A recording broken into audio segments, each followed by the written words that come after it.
Steering past the big data black hole.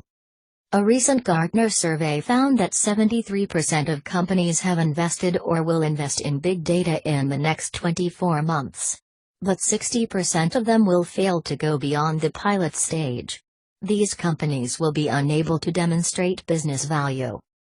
At the same time, of those who have already invested, 33% have reached a stage where they have started to gain a competitive advantage from their big data.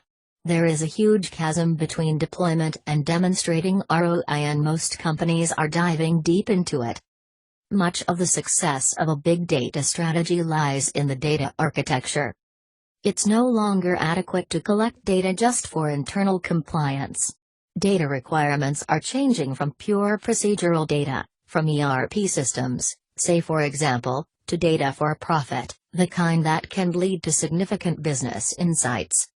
This requires that things be done differently. To begin with, a big data goal needs to be identified.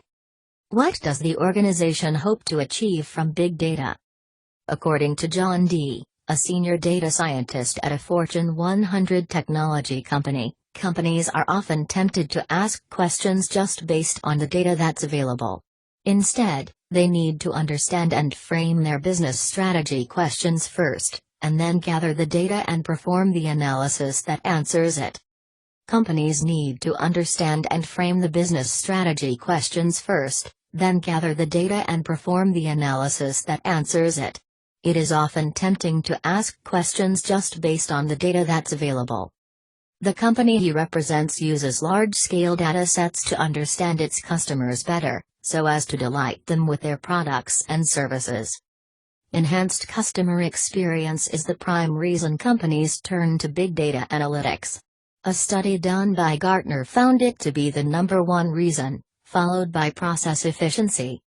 Summary. Both these require a blending of internal data with external sources. For enhanced consumer experience, for example, companies should be looking at geolocation data, transaction history, CRM data, credit scores, customer service logs and HTML data.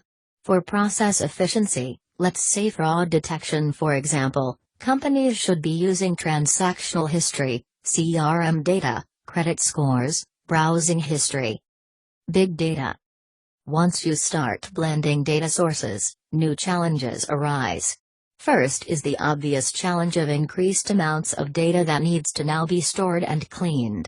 Second, a lot of the data is now unstructured and you need to be able to convert it into structured data, in order to analyze it and derive insights. And because of the velocity of data being generated, you need to be able to do the conversion near real time. Finally, we are no longer talking about just textual or numerical data but also videos.